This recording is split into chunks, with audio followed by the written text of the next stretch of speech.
1.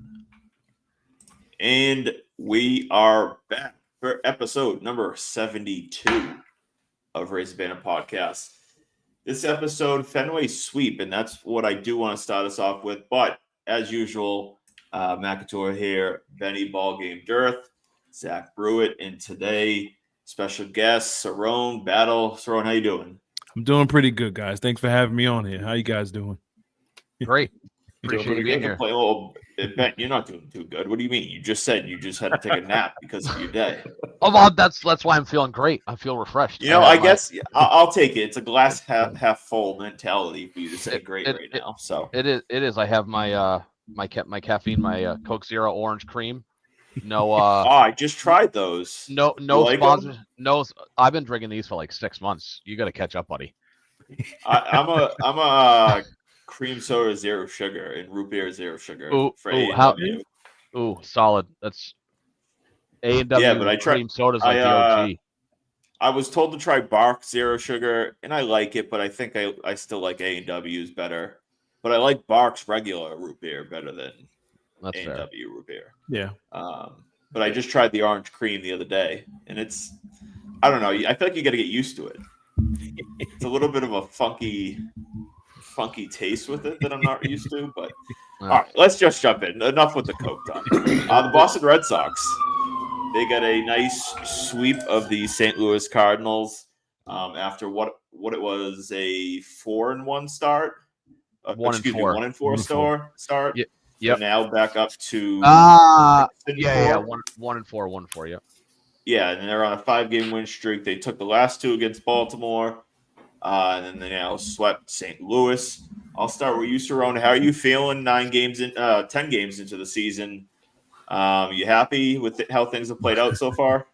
Look, man, I'm relieved for them. They had to do something to, get everybody back in the good graces of this team. I mean, I think they had to figure out a way to, I wouldn't say steal the spotlight from everybody else, but I think they've done it. I mean, think about it. The last few days, no one's really talking about the Celtics, even though they're heading into the playoffs. Basically, the Red Sox now, they've made it to front page news until the draft, of course. But I think it's good for them. I seen today somebody said they stole Fenway back. It's back to being their building again.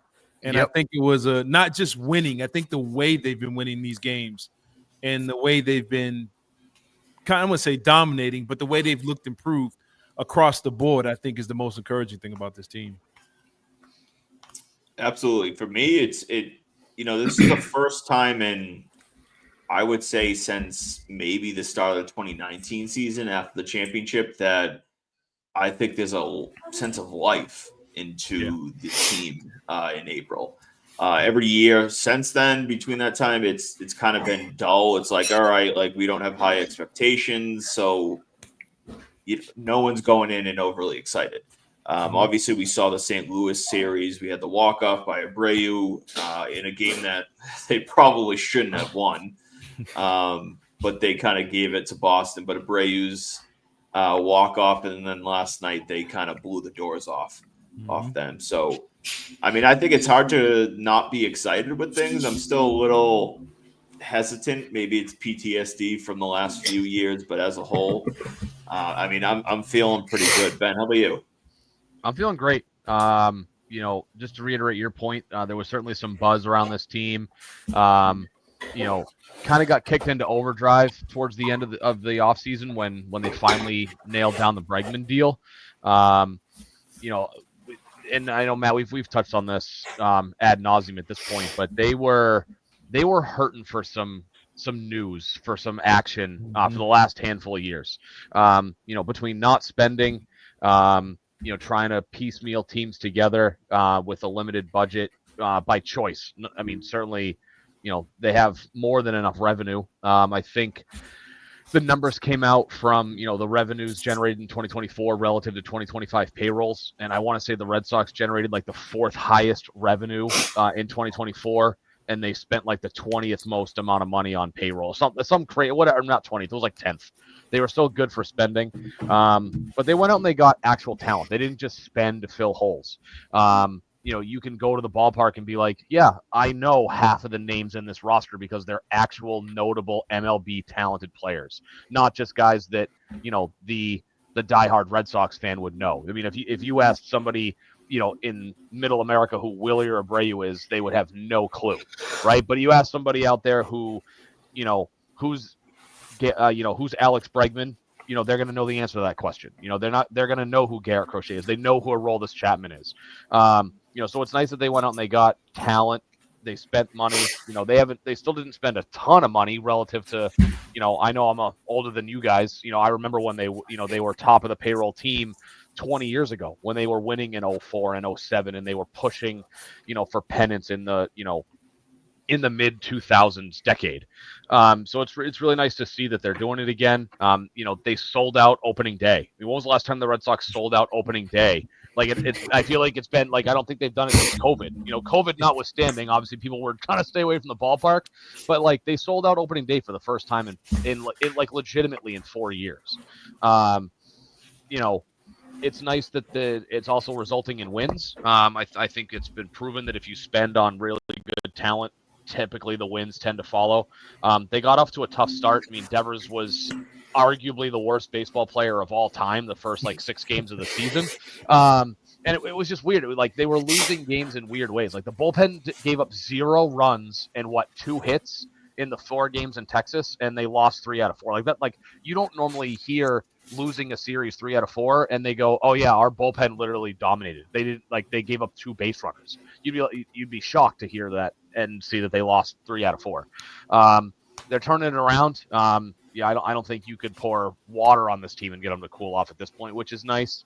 Excited to see. I don't know if they're going to play tonight. Weather's not that great, but hopefully they can keep it rolling. And they're sitting atop the American League East by virtue of the fact that the Yankees have lost 2 in a row. So be nice to see more of that. And excited to see what this team's going to do this year. Absolutely, Zach. I know we kind of touched on it a lot, but who are you? I was going to say, you got all of them, all the points you guys made are what I was going to say.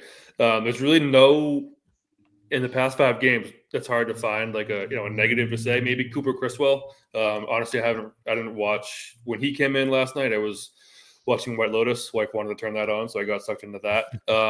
But outside of him, I was like, screw this. I'm going to bed. We were up like 18 12. to 3. It's pretty obvious. Yeah, exactly. I was watching on my phone while playing PS5. But I think he's the only negative you can really say. I mean, they probably should have lost the day game doubleheader. But yeah, they've definitely turned it around. Whatever issues Devers was having at the beginning of the season, he's certainly gone the complete opposite way. As bad as he was, he's been that good since Baltimore and definitely since the St. Louis game. The pitching's been good. I know, Ben, you said the same thing, that the bullpen was really dominant, as weird as that is to say, in Texas, and they've kind of kept it all the way through. Not really many things negative to say about the team as a whole, especially since Texas and now that we're home, hope to keep it going. To Ben's point, when he was naming the players they spent money on and just going through the roster, you can kind of tell early on for the first time in years, there's kind of I wouldn't say a love fest with the team, but fans are kind of picking their favorite players already. Well, Buster Olney was saying that last night on the broadcast. I think it was Buster Olney. He said that, within his peers, John Henry feels like he's woken up and has found his love for baseball again, as kind of what he was saying. And you can see it. I don't know if that pisses me off more than anything else, to be honest with you. I hated hearing it, and I hated even watching it again on great, but what does that mean for the last 4 or 5 years? It's a good. I hate lip service for sure, but I hate watching this team, but I definitely didn't spend on it, so I can't say anything. Yeah, you've lost me enough money over the past 5 years because of me that maybe now I'll go the opposite way. But speaking of spending, Vladdy signed his extension today, and Ben and I were talking about this morning. Cerrone, how does this Vladdy contract make you look at the Devers deal? Does it make it look like a better deal in your mind, or is it still kind of a deal how do you feel about the deal altogether now, seemingly that he's going to be a DH for, I guess, the foreseeable future at least? Well, it depends. It's like if he plays the way he did the first few games of the season, we're all looking at this like you got to get out of that. But if he's not going to stay as hot as he's been the last couple games. But if he put it like this, we talk cross sports here, but the Travis Hunter play two sides thing, can he focus on one thing? Okay, if you're just going to DH, you're not out there playing the field, you're not adding any wear and tear on your body. If you're out there performing and looking like an all-star player, I don't think anyone's going to have an issue with his deal. But if he goes into these deep slumps like he was in to start the season, like you say, he was looking like the worst player ever. If he has a lot of these roller coaster rides during the season, we're going to be looking at that. I mean, it's Boston, man. We're going to be looking at that contract like crazy. But if he's out there performing and he looks like he's even a even better player as a DH, a better hitter, we're going to look at that deal like it's a steal. Yeah, no question. So I didn't hear this during the offseason. I guess Devers tinkered with his mechanics. I haven't seen any or heard anything since he really turned things around. And this kind of goes for everybody. Has there been anything out there that he went back to his old swing mechanics, or is he just finally, because he only played in 5 spring training games? Like, is he finally caught up, quote unquote, to live baseball to where his new swing is actually paying off? Or did he go back to I haven't seen anything on that. My initial thought was, you hit 30 bombs a season, 35 bombs a season on a healthy year. Why on earth are you tinkering with your swing? Yeah. I mean, no one's complaining now. But I haven't heard anything about, if the adjustments are just paying off, or if he ended up going back to the original swing. So the one thing I saw was he lowered his original hands when, like, at the start of his stance. So he used to be like up here, and then he was then starting more down here. I think the idea was to get that quicker bat speed, and it's less motion back and more fluid motion back. I haven't noticed if he went back to what he was doing. I haven't looked at it since then, but that was the noticeable change that I personally saw from him last year to this year. So I would guess it's probably him just. He didn't get many spring training at bats, and people talk about spring training and like, oh, these are professional hitters, they should be able to come out here and hit and stuff like that. It's just really not how it works in baseball. Yeah. Like when you're off for 3, 4, 5 months and then you come back, like, I mean, you guys know, like, you got to see these things. Like, you got to go up and have 30, 40, 50 at bats and get a comfort zone for what you're seeing again. Yeah. And he had, what was it, maybe a dozen at bats in spring training before if the season. Yeah, the season started. And so when you talk about the 0 for 22 that he started the season, he was what? That put him at like 35, 40 at bats, which is like what they generally see in spring training. Yeah. So that to me seems more what it is he's finally just getting his timing right, getting his swing back. The one thing I liked was he wasn't, even during that bad stretch, he had good discipline. He wasn't chasing a lot out of the zone, and it was just like, it seemed like every swing he was missing by a centimeter. You know what I mean? Like, he was swinging through so many balls inside the zone that it was frustrating, but now it seems like he's got that together and his timing's right. So it's getting back on track for him. Yeah. I've never been worried too much about what to expect from him.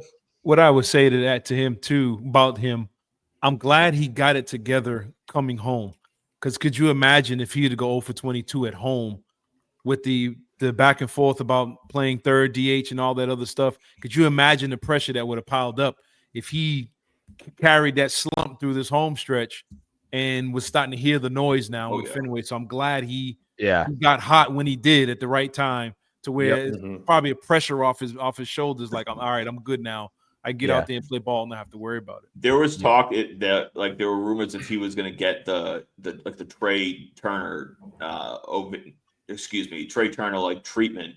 If you remember, was it last year or the year before, Turner started out like, I think it was like 2 for 40, like some ridiculous number in Philly, and he came to Philly and they booed the shit out of him one of the early homestands.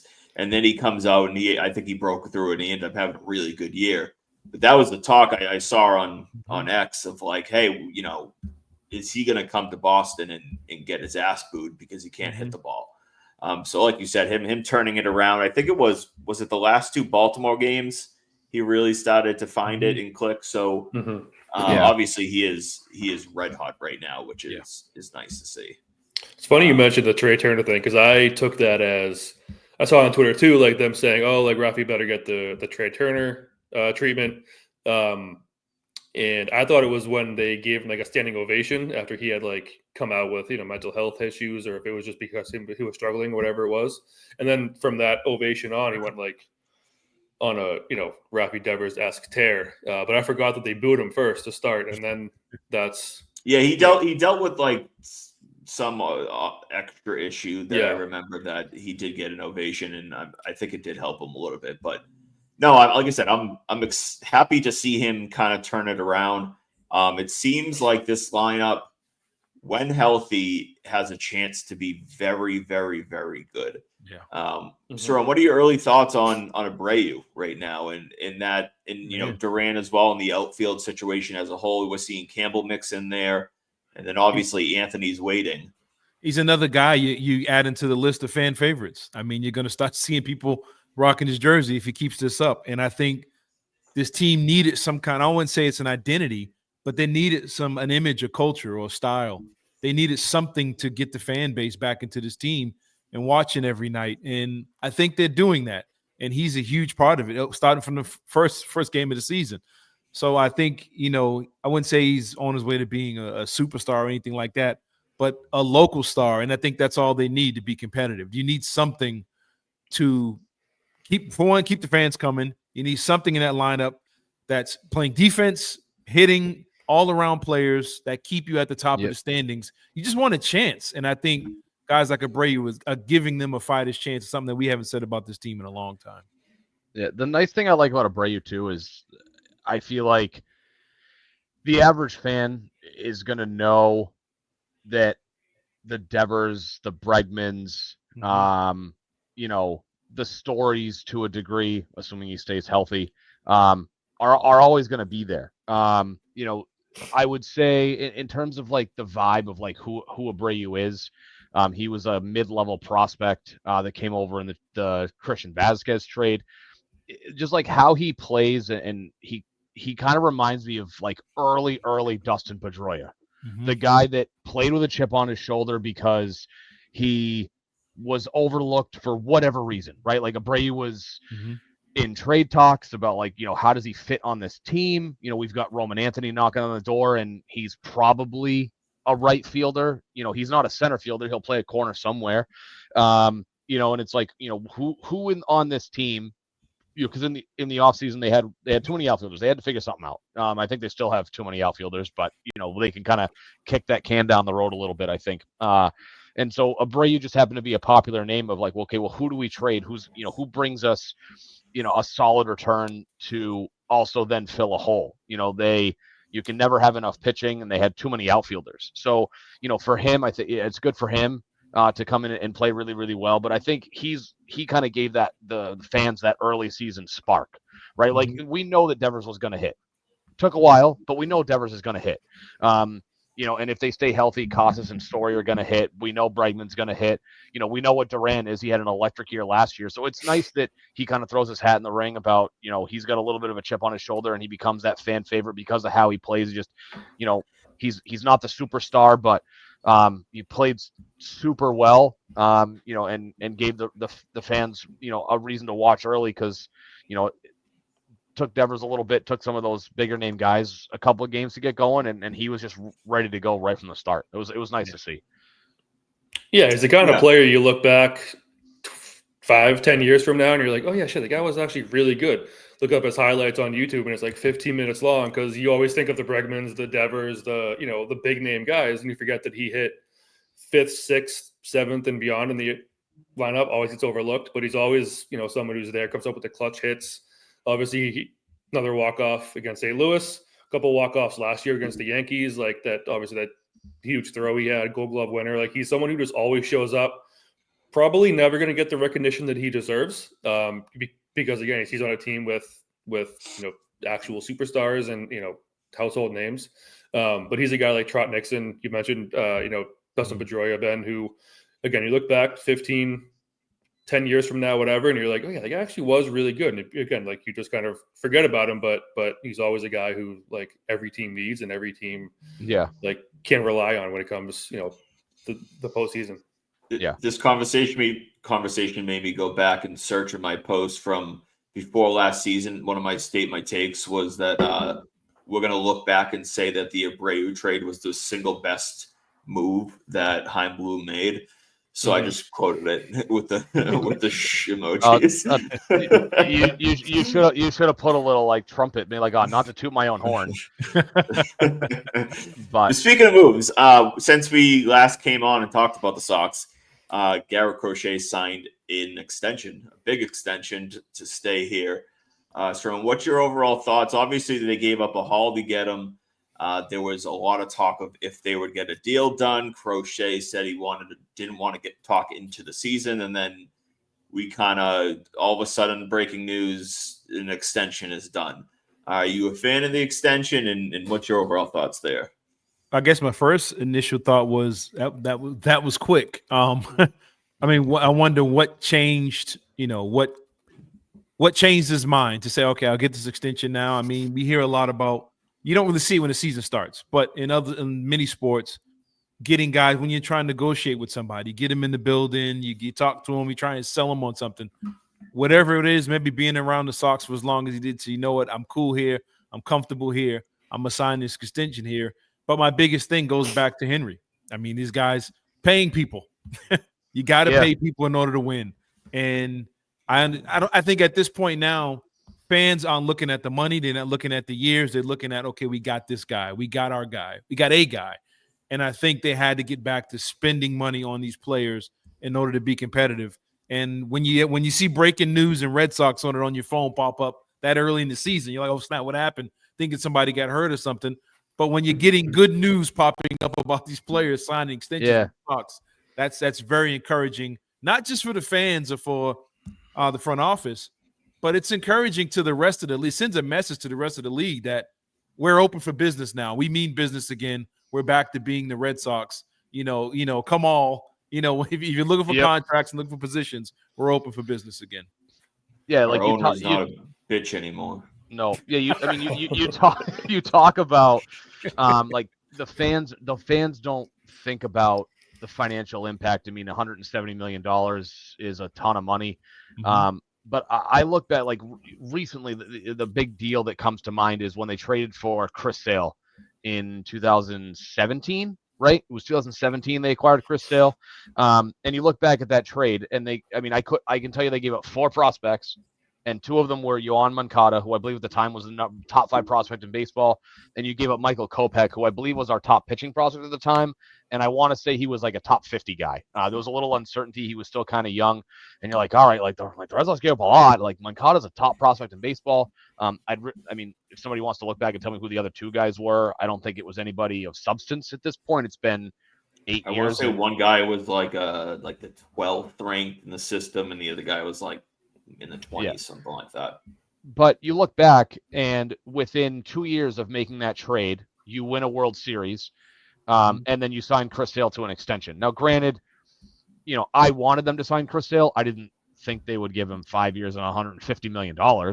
But, the extension obviously didn't really work out for them. But you look back and you go, yeah, we gave up Moncada and Kopech. Kopech is pretty solid relief pitcher. Moncada never became anything.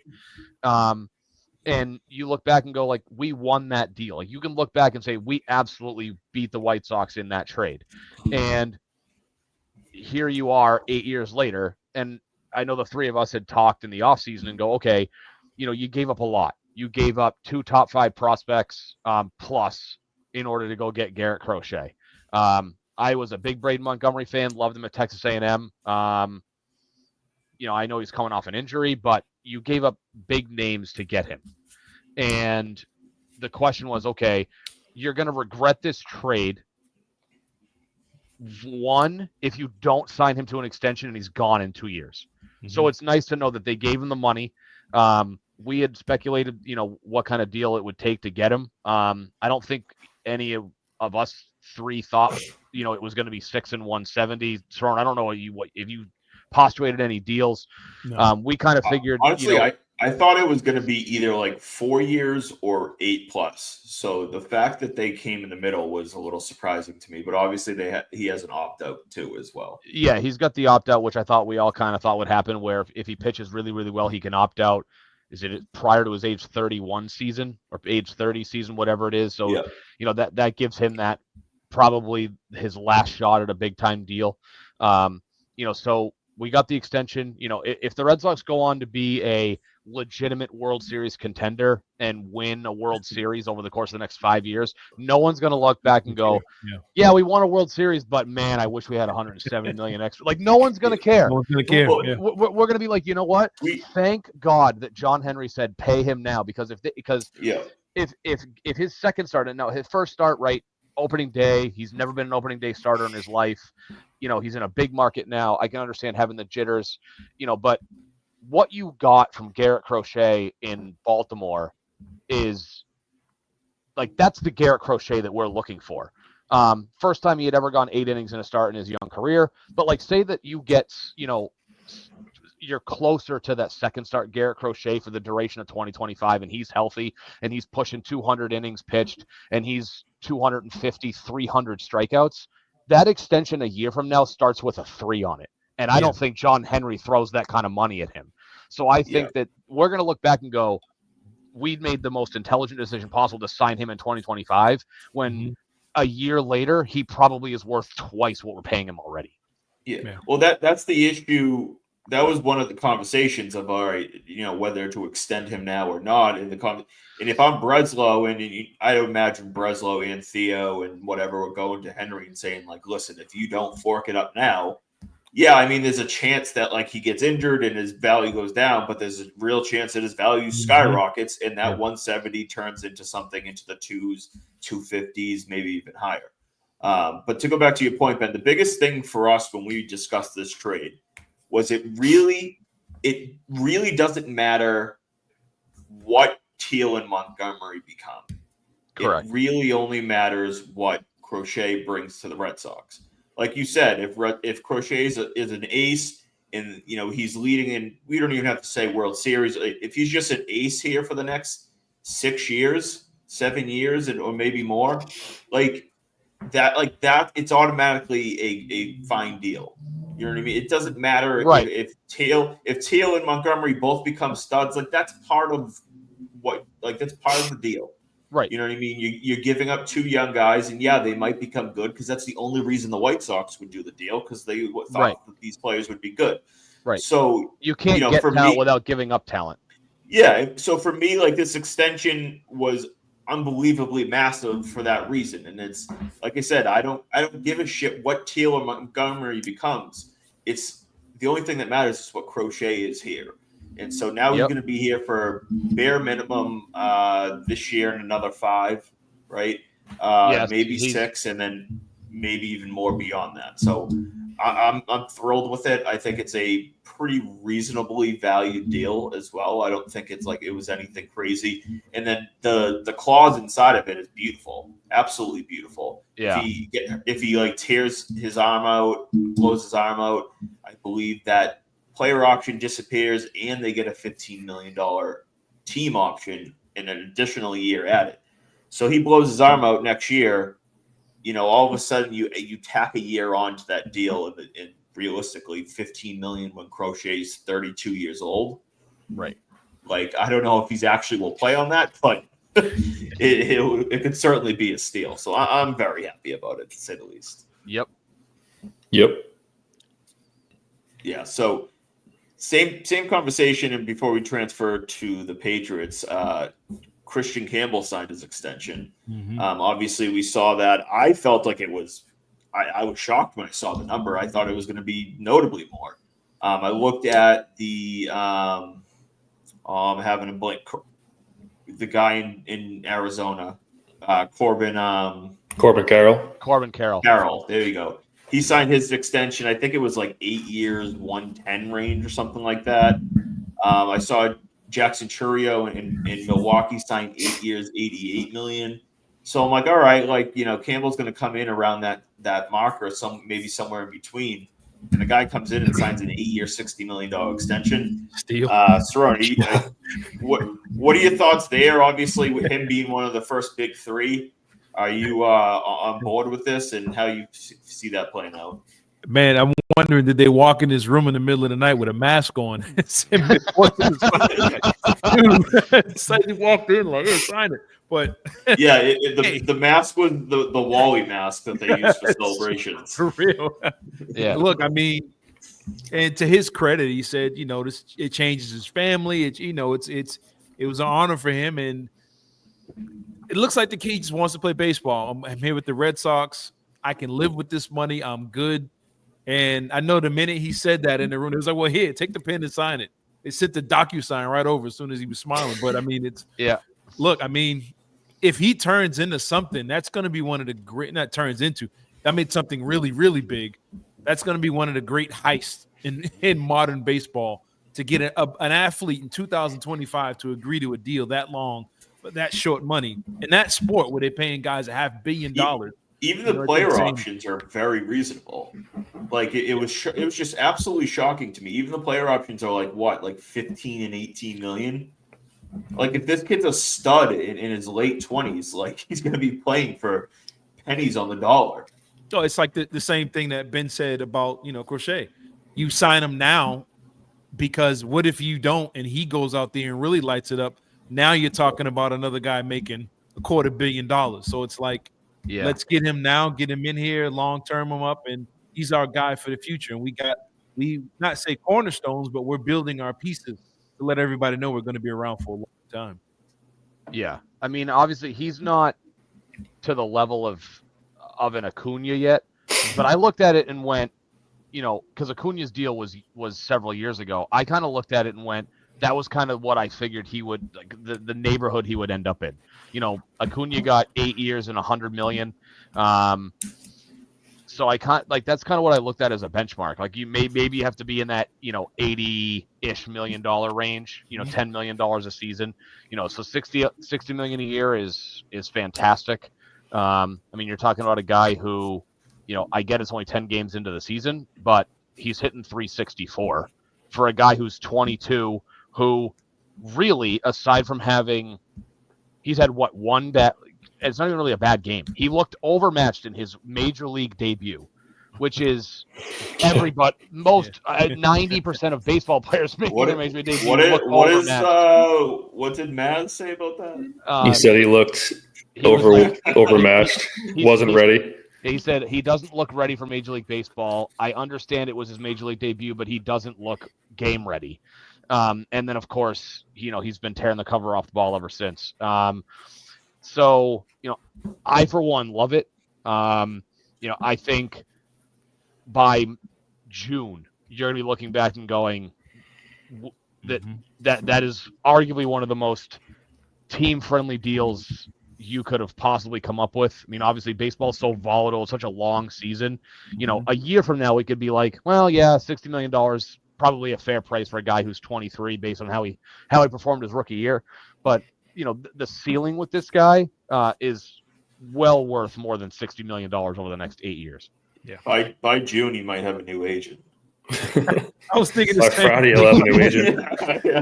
yeah, he might have a new agent. One thing that's shocked me, and it was the most random, it was an out. The ball he hit, I think it was yesterday, he kind of they got him jammed a little bit, and he hit a low, what seemed like a soft line drive to center field. And it went right to the center field. I think Story was on second. It was just like a routine line out to the center fielder. And I'm like, oh yeah, he got jammed like a soft line drive. The ball got off the bat at 103 miles an hour. And I saw that. I'm like, this dude's bat speed. He has such an unorthodox swing that just not something you would really, if you're a hitting coach, you look at and say, I like that.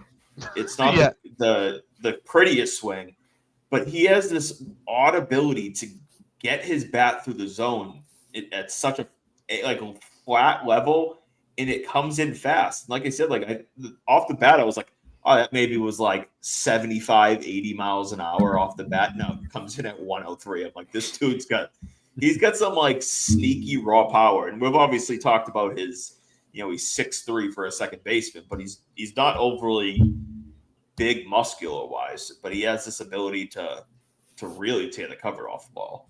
It's kind of like old school, like we're going way back. Sorry, I am 46, but like Ichiro, very thin, but sneaky power. Like he's underneath that uniform. Dude's built like Captain America, but he looks like he's really skinny, but he had a lot of power. Similar type of body style. I would say skill. If he's as good as Ichiro, this is the greatest steal in sports history. But I mean, but I mean, he's firing that agent tonight. But when I'm talking about his power, his makeup and his size, it's an in frame but yet very strong player. Yeah. So Matt, you were talking about bat speed. This is relative to his first home run, but his bat speed averages out to be about low to mid 70s, which is in like the high 80th percentile. So, I mean, he's 22. And Matt, we talked about this, Zach, you too. We talked about this. Like, if you look at Crochet Campbell, Crochet Campbell is 6'3", 210. If you look at Crochet Campbell play baseball, you're like, that guy doesn't weigh 210. He looks like he weighs 175. You'd never look at him and be like, that guy's $2 bills. No. But I mean, for a guy, I mean, again, a little bit of an unorthodox swing. To generate bat speed at 75 miles an hour is better than 90% of major league hitters, and the guy's 22. That's nuts.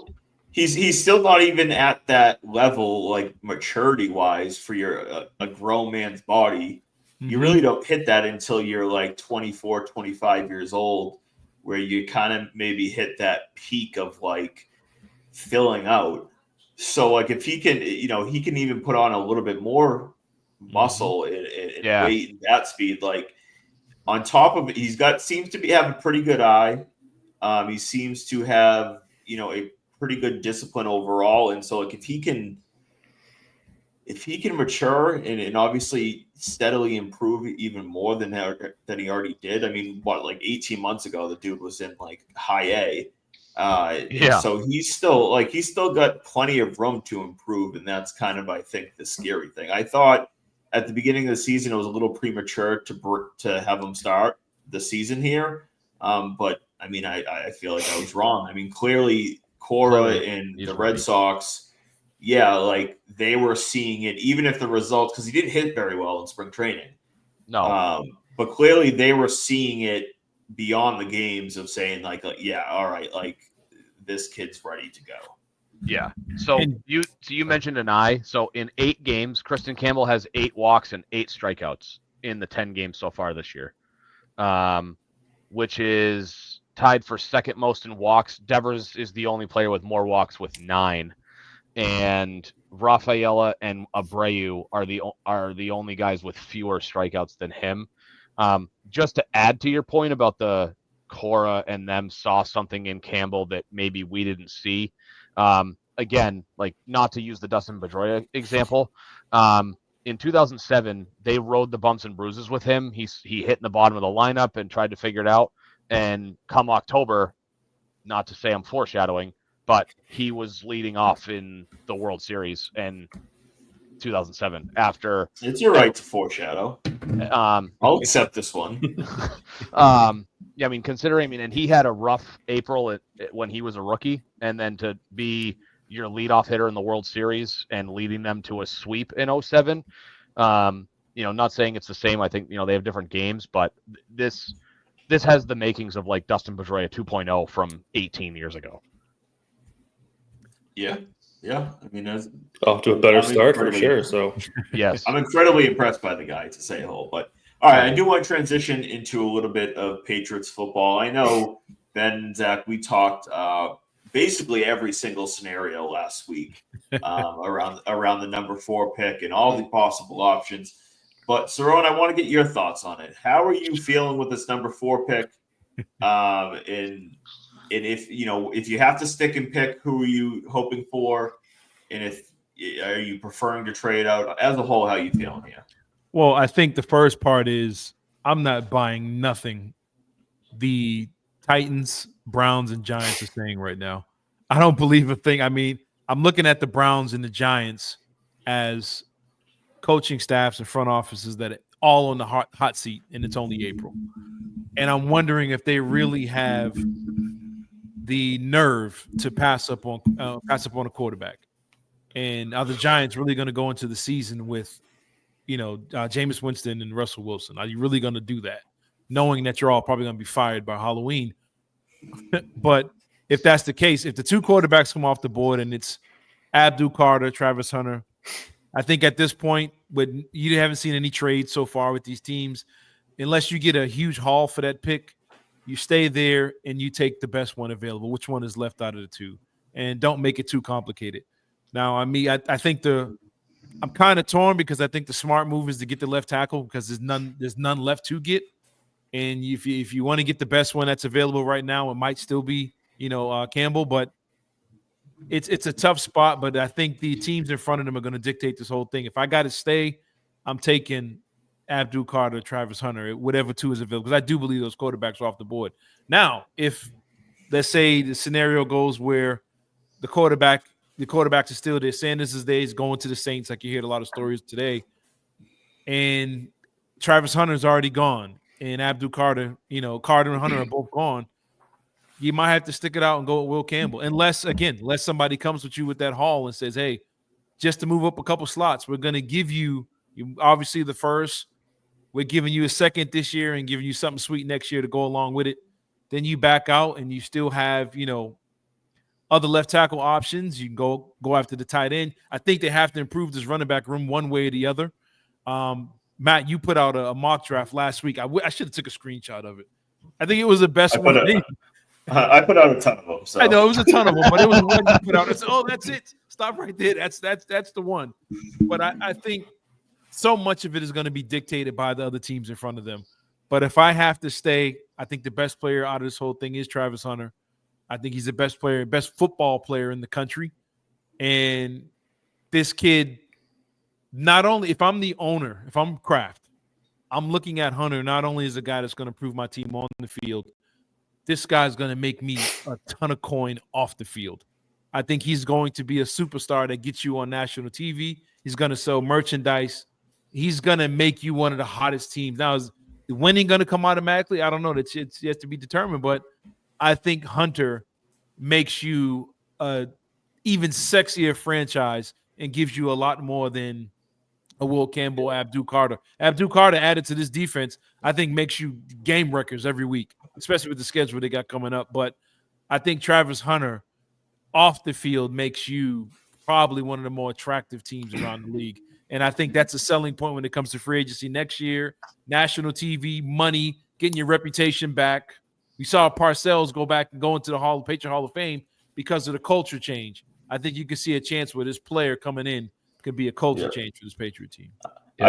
I just pulled it up. I searched my username on your account, and it's the they slide back to the Panthers. They take Tyler Warren at 8, and then they move up for Kelvin Banks. Yeah. It's funny. So one of my favorite pastimes currently is I like to tell Matt about how he doesn't know how to do a mock draft. I just like to troll him a little bit. No. I said to Ben, and we just grade each other's mocks, and he refuses, no matter what, to give me an A. I did give you one. Go find it. Go find it. I did give you an A. Oh, I don't know, man. That's a lot. But it's in the chat. It's in the text thread. And so, I'm one of those. There's a little bit of like unrealistic when it comes to like my mocks. Like my ideal scenario is trading back for assets because you have to build this team, right? So you have it's like I want them to maximize their assets to bring in as much talent as possible. So I think like, in a perfect scenario, at least for me, I waver back and forth. I still think that Ward is the only quarterback that goes in the top 3. It's just my gut. My gut tells me that, the Giants signed 2 veteran free agent quarterbacks, and if what's the GM's name? Sean, whatever. I don't know what his name is. He may not be relevant, like you said, Cerrone. He might be gone by Halloween. Him and Dayball are supposedly at odds, but if they can get on the same page and go, if they can go to the owner and say, give us a year, like them signing 2 veteran quarterbacks tells me they're punting, or they're willing to punt and draft Arch Manning in 2026. And that's the franchise guy, and you can pair him with Travis Hunter at 3, and then who knows what they want to do the rest of the draft, right? So like my gut tells me that they just go best available, and that they're just not in love with Shador enough that it's worth the risk of, well, if we don't get Shador and he's a stud somewhere, our jobs are on the line. Mm-hmm. So ideal for me is, slide back a few spots, stay in the top 10, take your tackle, and then with those assets, move up from 38 and go get either Matthew Golden, Luther Burden, or Emeka Egbuka in the 20s, because now you've gotten a top left tackle prospect, whether you think it's Will Campbell. Matt's brought up the idea of he thinks that Membu is athletic enough that he could move from right tackle to left tackle. Felger and Maz talked today about, draft Membu, put him at right tackle. You move Moses. I found it, Ben. You move Moses from right tackle to left tackle. So there's so many scenarios, right? But if they can somehow do that, and then they get, I'm a big Emeka Egbuka fan. I think that the skill set and the build is just too good to pass up. But if you can go get one of those guys, like that, to me is like a perfect ideal scenario. I realize that, we can do as many mock drafts on PFF that allows you to do this stuff. It's not real life. I think at least Matt and I, and Zach definitely agrees with this, but I know Matt and I talk all the time about how, because there's no elite prospect in this draft, not named Travis Hunter, that if anybody's trading back from the top 5, top 6 picks, you're probably going to have to take a traditionally below market value offer, because there is no stud that somebody else is going to come up for from 8, 9, 10, or 11 that maybe you don't get an offer with a first rounder and 2 second-round picks, which is why I don't necessarily think they trade back, because I don't think they're going to look at it and go, well, is it really worth moving back 2 spots just to get a 3rd-round pick this year? I don't know if they're going to do that. But that's my ideal. I don't really think it's going to happen, but that's my, I want my cake and eat it too. No, but I still think they don't have to trade back. We talked about this a couple podcasts ago. We did, but I hear you on the Giants kind of sticking with Travis Hunter, and he's the best available player just in general in terms of the full package, right? The marketability. Cerrone mentioned the money you can get off the field. Obviously, he plays 2 premium positions in corner and or wide receiver. Excels at both of them, but the Giants are stupid. They're still searching for that. Yeah, they're still searching for that, star player. Obviously, Travis Hunter gets you that, but they still need a quarterback. As Cerrone mentioned that. They still are reeling from letting Saquon Barkley go to their rival Eagles and go win a Super Bowl there. And he's Deion's kid. He is built for New York City. The Giants are just stupid enough to go reach for someone like him. And yes, he's good. He's a great player. He's going to do, well in the league. But I still don't buy the fact that they're not going to make some move that everyone's scratching their heads for, which will leave us with Travis Hunter or Abdul Carter.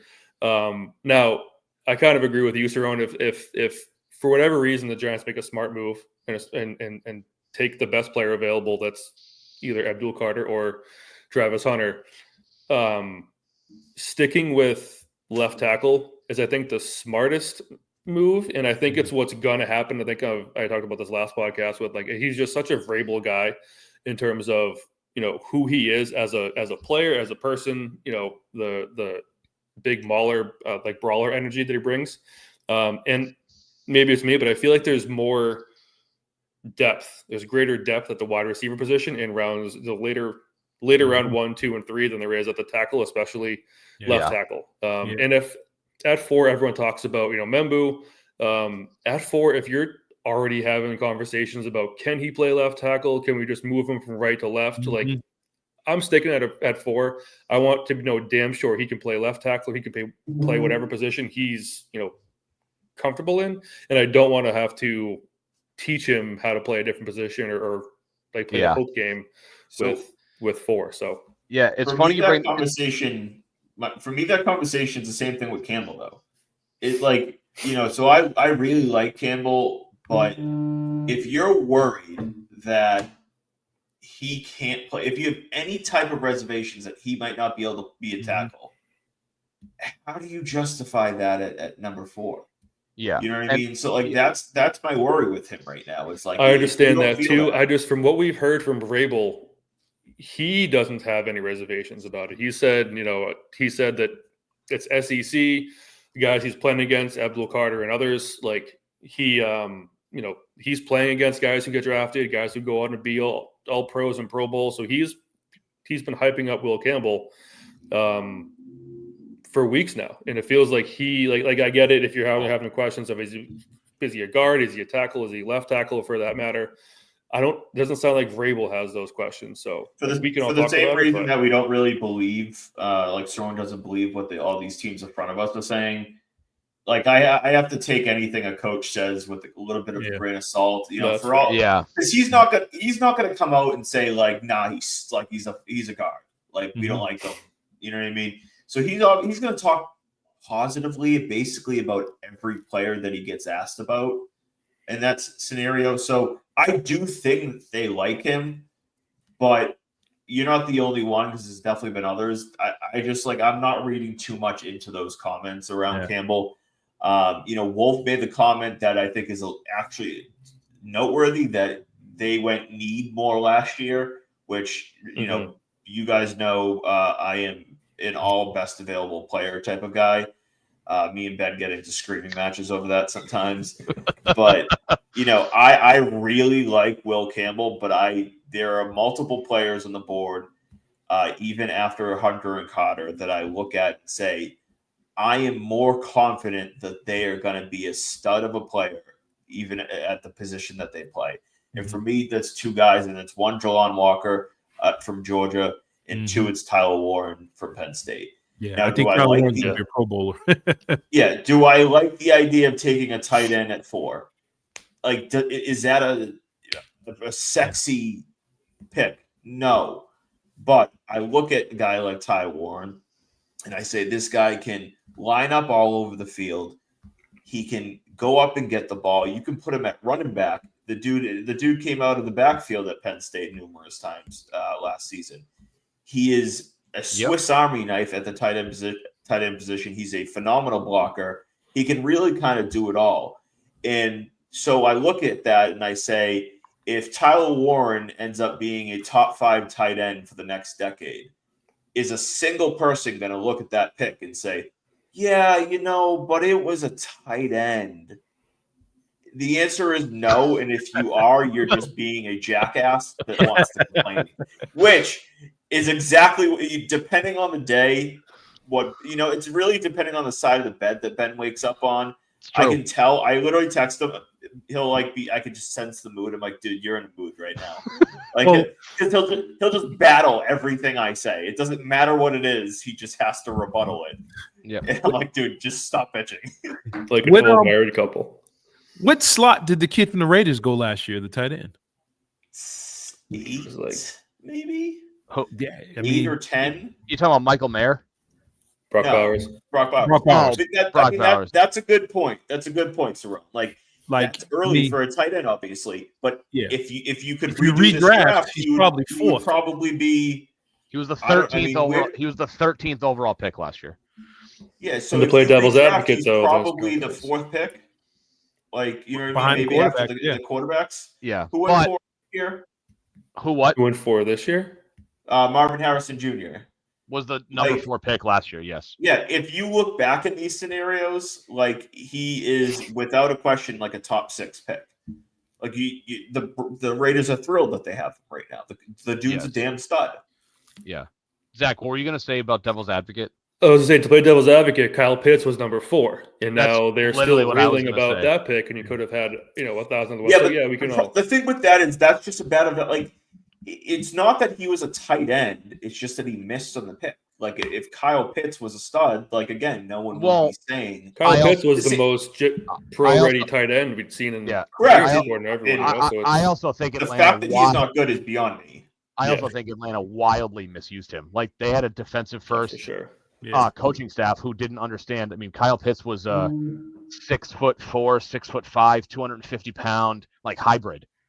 Like in terms of skill set, on the field That's only. why I'm confused. Emphasize on the field only. He reminded me a lot of Aaron Hernandez. Again, on the field only. So, but like, and they just didn't know how I to would use hope him. It's not off. Yeah, that guy really reminds me of Aaron Hernandez in the locker room. No, but to Zach's point, like you look at guys that go in the top 5. I mean, granted, the Eagles are kind of reaping the rewards later, but like if you look back, like, do you really think that Saquon was worth a number 2 overall pick in the draft? Like, probably not. But I mean, to your point, Brock Bowers is. If you look back, you can go because did he set the receiving record? Was rookie receptions record correct? Yeah. And I mean, which is pretty good considering. I think any one of us could play quarterback for Vegas. I don't think anybody they don't have anybody under center there, so that's a testament to Brock Bowers. O'Connell and Gardner Minshew and. I do love me some Gardner Minshew, but it's you look back and go. I mean, again, this is a pretty easy thing to say. You look back and go. You can say that about a ton of guys about whether they were drafted too early, or you got a steal of a guy in the middle of the first round. I bet you if you asked the 49ers, they would redo that all over again and not trade up to number 3 for Trey Lance. Yeah. Well, no shit. No, I'm just being a jackass. But I know. My point is like position wise, with the exception of maybe running back, just because of the length of their careers aren't very long. Like the positions don't matter that much. Like if you get an elite player, that's really all that matters. So like it goes back to the conversation that I was kind of on in terms of like versus the Patriots need. And do you overextend for a left tackle because it's a need, it's the biggest need, or do you go best available? And then, so that's the question of okay, like if we draft a Tyler Warren or we draft a Jalon Walker, are those the biggest needs? No. Could we use an edge rusher? Yeah, and Jalon Walker could be an edge rusher. But if either of those guys end up being a Pro Bowl, perennial Pro Bowl player, they're going to help the team win, plain and simple. B, no one's going to give a shit. Right. And the team, like, you know what I mean? And so I certainly understand the need for tackle. And if you don't go it in early in round 1, like I'm all for trading back up for like a Kelvin Banks. I like Josh Connery out of Oregon. And then even double dipping, like in the, middle rounds. I love like Chase Lunt from UConn. Yeah, UConn. I like the idea of is it Cameron Williams, the Texas guy? Yes. Yeah, the right tackle. Like I'm all for double dipping. Get as many bodies in there as possible. And like, do I want to go into the season with Vidarian Lowe? No. Like absolutely not. No. But like in the end, it's already difficult enough to draft in this league. Take the player that you are most confident in to be an elite player at number 4. Yes. That's really all it is for me. And with this team, they have so many holes. I don't think there's anything. I don't think there's a wrong pick except for quarterback. They need everything, man. They need a kicker. They need everything. So I don't think with the 4th pick, they take the Miami kicker. I think that no matter who they pick, fans are going to be. There's going to be a third of the fans that are upset, a third that love it, and another third that's like, it doesn't matter. You're not going to please everybody with this, but they have so many needs, like you said, getting as many picks as you can because they have to fill holes. But I just think that this team, I don't think there's a wrong decision, but I love your idea of Calvin Banks. I thought Calvin Banks, I don't understand why his stock fell. He didn't do anything that could make it worse once the season ended. I mean, the kid was dominant, same as Campbell, SEC player. We saw him play through the college football playoff, and no one did anything to him. And I think he allowed like 2 sacks or something like that all season. Dominant left tackle, no questions about his arm length. And I think Patriots fans will be happy if you can get him later in the draft if you can move back. But there's something that Zach said earlier. It kind of had me chuckling. He said the Giants are stupid. We all know that. Yes. Did you say the showing might be stupid? Then you said that, they're still reeling after the Saquon Barkley move. And it just came to me. I said, watch these guys draft Genty after all this to replace Saquon to kind of tease everybody. Like, you went and got the best Just run it back to replace my buddy. I can see it totally. Giants fan. My buddy's a Giants fan. I promise you, if they take Genty, I might have to go be with him because he might be trying to hurt himself. I hadn't even thought of that, Cerrone. That's a hilarious take. Just replace Saquon. I need it to happen now for sure. Yeah, we got Malik Neighbors. Yeah. We got Russell Wilson. All we need now is a running back to replace Saquon. Let's get the best running back in the country. And they take and if we suck, we can take Arch Manning next year, and now we have Manning. I could totally. That might be the greatest. I wish you never said that. Now it's all I'm rooting for. That's all I'm gonna think about. Yeah, it's like it's funny. I was talking to Matt about like kind of out of left field picks, and it's kind of like how because he brought up the idea of possibly like Shedeur Sanders going to the Saints because there's that chatter now, and then. We got to talk about certain things, and I was like, well, nobody really thought that Michael Penix was going to go number 8 to Atlanta. Yeah. Or no, you said Matt. You said Jackson. Or Nick was going to go to Denver. Yeah, I think this was over. You talking about maybe Jackson Dart being a top 15 pick, and so it would just be like it would be totally on par with the Giants to just completely blindside the entire league and take Ashton Jeanty number 3 overall, and everyone go. Well, I can just see Mel Kiper being like, "Well, didn't see that coming." Kind of like it changes the whole night. It throws the whole night off if they do that, and I think that'd be great TV. Yeah, especially if I'm for it. I support that decision. Yeah, because it helps the Patriots out if they do something like that. Yeah, it does. And on top of that, you sit there with Genty, or I'm sorry, Carter and Hunter. After all this talk of which one are we going to have and which one do we want to, like Slim Pickens. Yeah, and now you're like, oh shit! Now we got both of them on the board because I wasn't ready for this. Shit, the Browns went Shedeur, and the Giants went Jeanty. Holy cow! Right, you got 15 minutes to decide if you want Abdul Carter or Travis Hunter.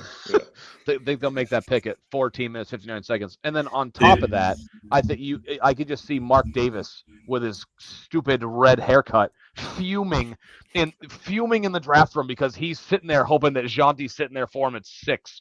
Because that's where I think he goes. I think he goes 6 to Vegas. I can just see him sitting there fuming because the Giants came out of left field and took his pick way before anybody ever thought he would go.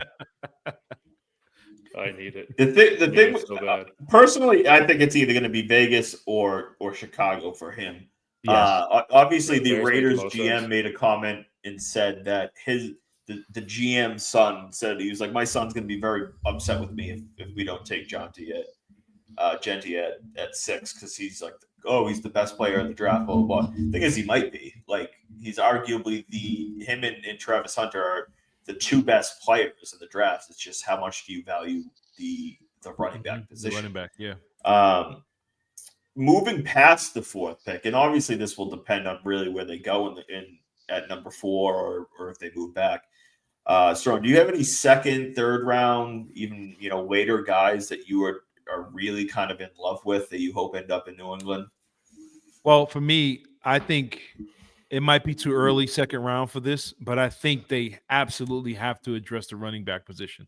I'm glad to hear that they're considering, they're going to go back to typical Josh McDaniels. We need a 3rd down guy, a pass catching running back. Someone like the kid out of Syracuse is a name that's come up. Or somebody like a Burnett. It's the kid from Tennessee, Dylan Sampson. Dylan Sampson.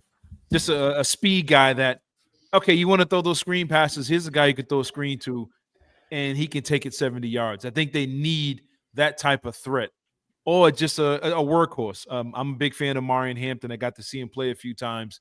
But I know you're going to have to get him in the second round. After that, he's going to be gone. But I think the running back position might be the strongest out of all of them when it comes to depth, the amount of quality running backs. And I think you have to figure out a way to get one of those guys in.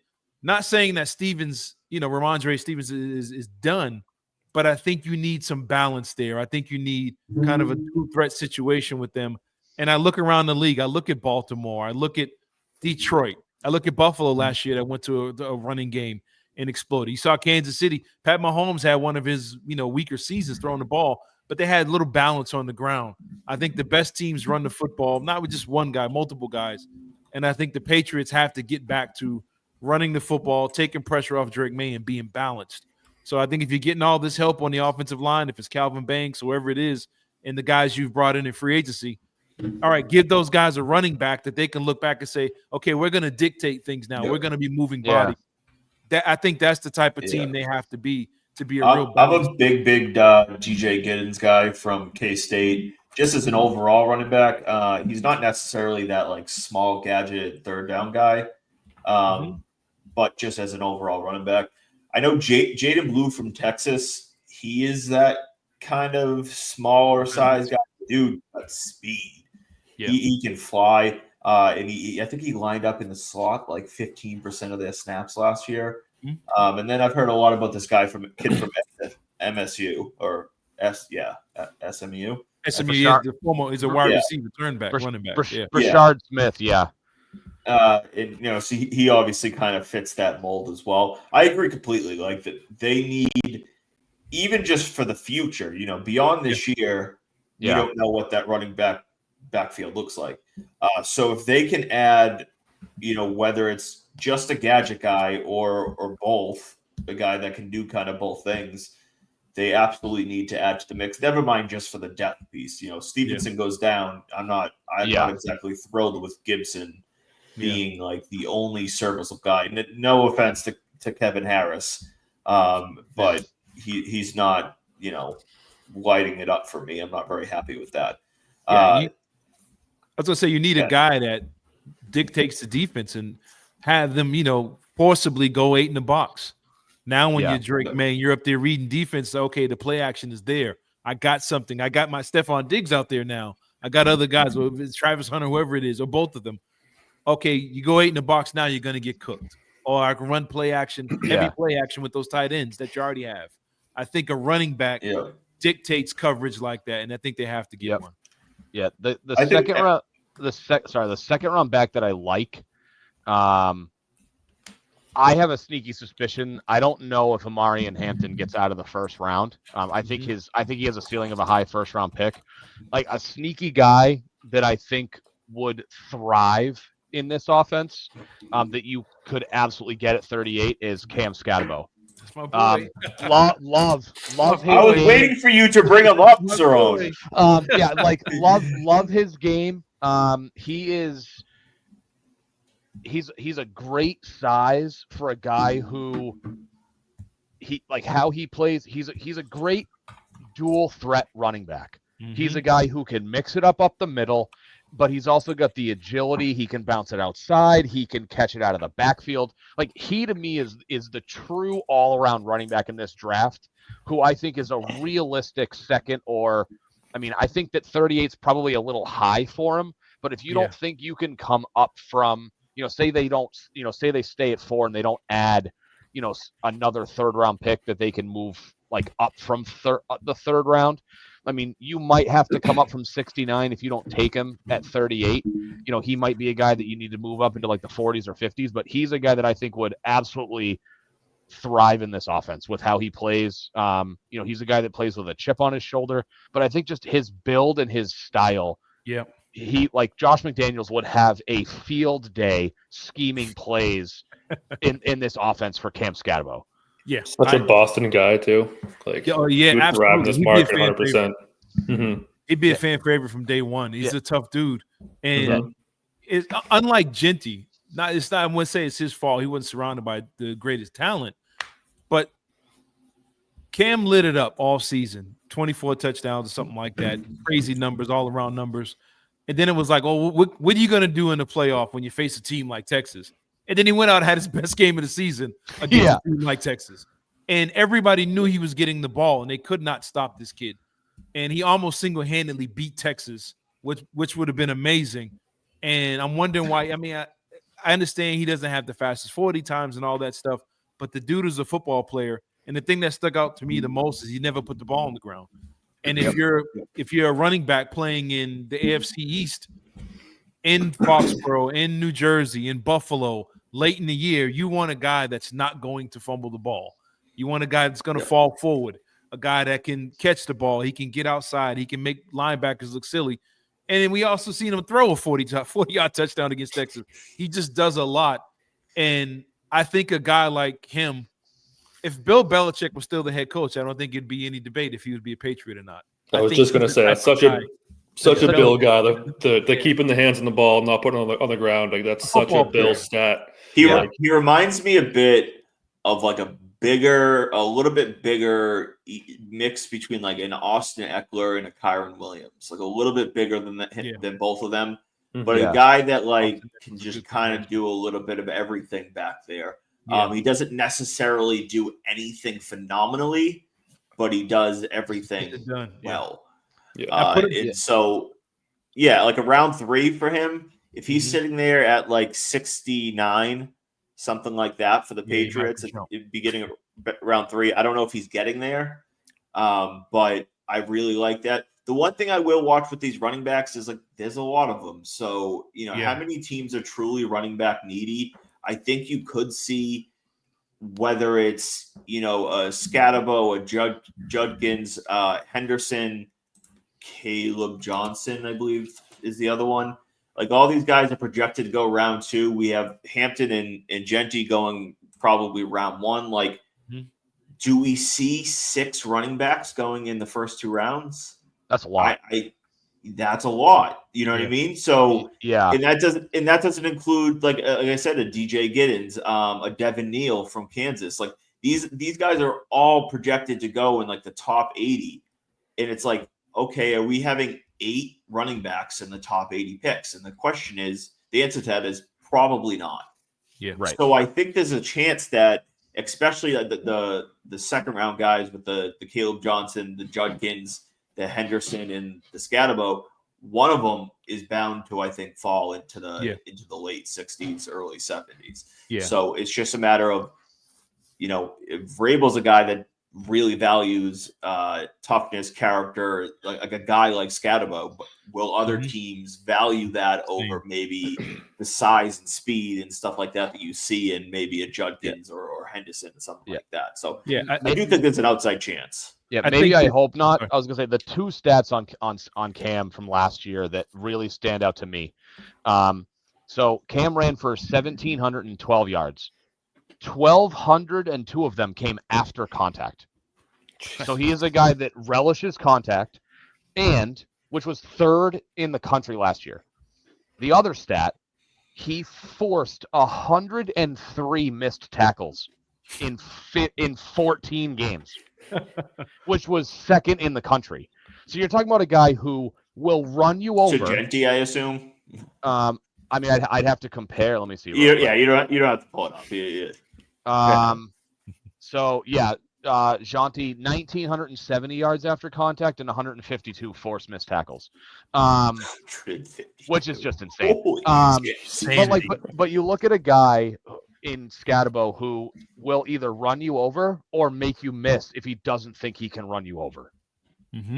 And for a guy like you guys are selling me on him. I love that guy. Like, if you watch how he plays, like, not to say that he doesn't know he's good, but like you look at Jaunty, I don't know how to say his name. Like, he's a guy that's just like, I know I'm good, I'm gonna own you. Scatabo is a guy who was not really talked about during the season as like a true top of the draft running back talent. The guys that were coming out, the Quinshaw Judkins, who, if he had come out last year, probably would have been one of, if not the top running back off the board last year. there's other guys around the league that got mentioned before Scatabo, and he's a guy who he plays with a chip on his shoulder because no one talks about him. But then you look at his numbers and you go, why is nobody talking about Cam Scatabo? He should have been in the Heisman, sitting there invited to the Heisman. Not saying he should have won it, but he should have got an invite. And I think that's something he said at the time. Like, how does a guy have these kind of numbers and not, Yeah. First of all, he won the conference, made the playoff, and it was like, oh, yeah, but. And then he lit up Texas, and it's like, no, this kid should have got the recognition. If he was at Michigan or Penn State or one of these major programs, I don't think there'd be any debate at all if he's going in the first 2 rounds. But I think playing at Arizona State is kind of holding him back. And it's like, but imagine what he'd do with an offensive line. Like, what would he have looked like if he didn't have to make that many people miss? Right. And how dominant could he have been? Same with Genty, I guess you could say too. That's true. Yeah. I mean, like I said, I think we'll have a good chance of one of those 4 guys falling into the 60s, 70s. Maybe it's Scatabo. I never get to mock him because I'm not going him at 38. But like he's never there. Excuse me, in the 60s, at least on PFF. So I mean, I'm excited. He's a ball player. Like is the best way to put it. And that's a guy I think that we look at and say like Vrabel probably loves the idea of him coming here. And I'm sure McDaniels does too. Like that toughness coming into the offense and that hard nose, like I'm going to go through you type of mentality is really the complete opposite of Ramondre Stevenson. He's more of like a finesse. I love Stevenson. I love how Stevenson falls. He literally just falls backwards, but forwards, like after every play. He's good at getting that extra couple of yards, but the dude is so like overly patient. He tiptoes everywhere he runs. Like, and it's just like this slow, steady stream. And when you got a garbage line like the Pats had, makes it worse. It doesn't help them. But all right. That's going to wrap us up for this week. We obviously got into a lot. We're, as usual, a little bit over what I wanted to do. But we do finish this up with State Your Take. Basically, Cerrone, it's any take. It doesn't even have to be sports related. Just any take you have that you want to throw out there that you're strong and feeling strong about. Let's hear it. I'll start with you, Ben, and I'll give Cerrone a second to think of his. All right.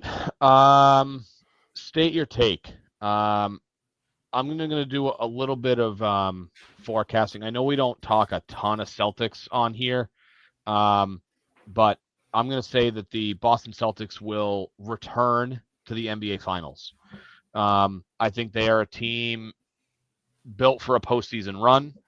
Yes, Cleveland has been very, very good.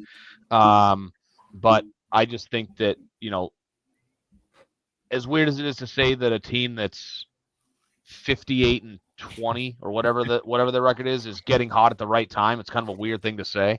But they look, as good as they did last year. And they're starting to hit that stride a little bit. So they're my pick to win the Eastern Conference. Nobody in that conference, I don't want to say scares me. Cleveland's obviously very, very good. Nobody other than the Cavaliers, I think, should put up a fight against this team. But I think they're NBA Finals bound again. And hopefully we can queue up the duck boats in June. All right, Zach, let's hear yours.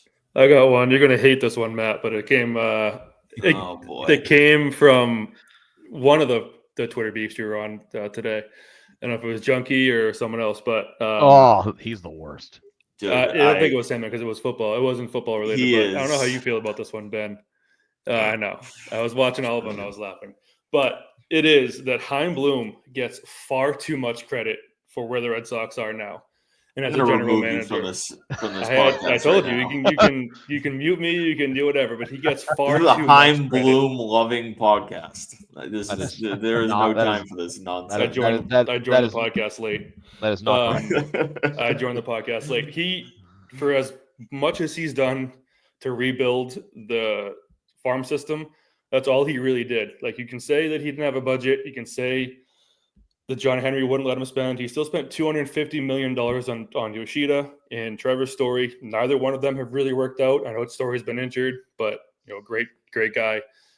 Little bit of a deer in the headlights for trades. I know he got Wilyer Abreu. There was plenty of fan favorites that he didn't trade that would have absolutely catapulted this team into more, a faster rebuild, if you will. JD Martinez and Chris Sale come to mind.